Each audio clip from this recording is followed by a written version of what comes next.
ప్రస్తుతం మనం ఏడుపుల గోడ యొద్ద ఉన్నాము.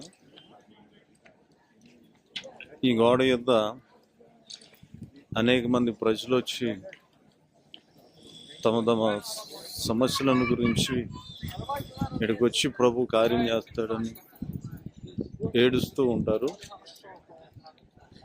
ఇది సొలొమోను కట్టించినటువంటి మందిరము చివరిగా మిగిలినటువంటి గోడ ఇది.